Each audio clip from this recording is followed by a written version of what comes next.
नमस्कार, आप देख रहे हैं हिंदुस्तान की समस्या और मैं हूं आपके साथ कीर्ति सिंह। आइए रुक करते हैं खबर की ओर।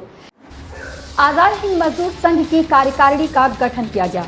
उत्तराखंड सदन में आज आजाद हिंद मजदूर संघ का गठन किया गया, जिसमें राष्ट्रीय चेयरमैन राजू चंदेल को बनाया गया तथा राष्ट्रीय अध्यक्ष प्रतीक दा तथा राष्ट्रीय जनरल सेक्रेटरी जगदीश थम्परियाल, राष्ट्रीय सचिव रफीक अली शेख तथा अरमान आदि को चुना गया। इस संगठन का गठन मजदूरों, सरकारी तथा गैर सरकारी संगठन में काम कर रहे मजदूरों के हितों अधिकारों को मद्देनजर रखते हुए देश में जितने भी ट्रेड यूनियन मजदूर संगठन कार्य कर रहे हैं उनको एक मंच पर लाने का कार्य है। संगठन करेगा तथा मजदूरों के परिवारों, उनके बच्चों की शादी हो, उनके बच्चों के लिए शिक्षा, उनके तमाम देश के विभिन्न राज्यों में मजदूरों को समान वेतन आदि दिलाने का कार्य करेगा।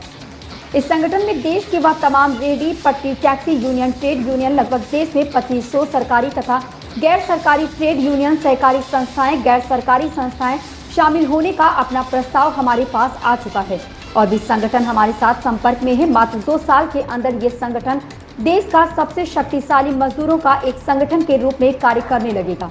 ये जानकारी उत्तराखंड सदन में संगठन के चेयरमैन राजू चंदेल तथा राष्ट्रीय अध्यक्ष प्रतीक दा तथा राष्ट्रीय महासचिव जगदीश थपलियाल ने मीडिया के समूह दी। मनप्रीत सिंह, प्रदेश ब्यूरो चीफ की रिपोर्ट। रहा है एक समुद्र की माफिक। इसमें तमाम जितने भी ट्रेड यूनियंस हैं, संस्थाएं हैं जो मजदूरों के हितों के कार्य कर रही हैं पूरे देश भर में, उन सभी तमाम संस्थाओं को, ऑर्गेनाइजेशन को, ट्रेड यूनियन को इस प्लेटफॉर्म पे लाना ही हमारा मकसद है। जो काम वो ट्रेड यूनियनें अपने दम पे नहीं कर पा रही है, उनको सरकारों से, भिन्न भिन्न राज्य सरकारों से, केंद्र सरकार से उन्हें उनके हक मजदूरों को दिलाने के लिए ये एक संगठन मजबूत रूप से खड़ा होने जा रहा है।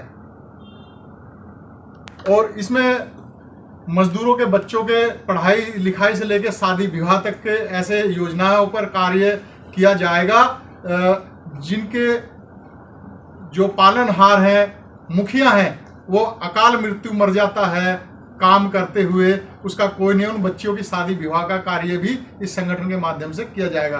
पूरे देश भर में मजदूरों के स्तर को उठाने के लिए, उनको हक दिलाने के लिए समान मजदूरी, समान वेतन, चाहे वो प्राइवेट सेक्टर में है या सरकारी सेक्टर में है, उसके आधार पर दिलाने के लिए ये संगठन कार्य करेगा। और जिस प्रकार से आज ट्रेड वार चल रहा है पूरे विश्व के अंदर, चाइना ने, आप सभी को मालूम है कि चाइना ने किस तरीके से उद्योगों को एक तरह से खत्म करने की राह पर चल पड़ा है और उद्योग जगत पलायन कर रहा है चाइना से, और भारत को एक अच्छा अवसर मान रहे हैं और हिंदुस्तान के भिन्न भिन्न राज्यों में अपनी इकाइयां लगाने जा रहे हैं।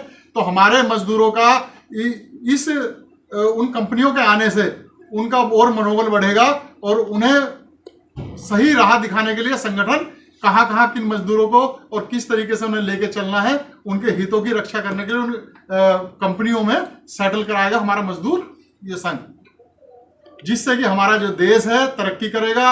और मैं मानता हूं कि चाइना से भी ज्यादा ये बड़ा प्रतिभाशाली मजदूरों का हमारा देश है, किसान और मजदूरों का देश है, प्रतिभाओं की कोई कमी नहीं है। तो उसको मजबूत करने के लिए हमारा संगठन आगे आएगा। अध्यक्ष साहब। मैं प्रतीक दासगुप्ता। ऐसी ही खबर से जुड़े रहने के लिए देखते रहे हिंदुस्तान की समस्या।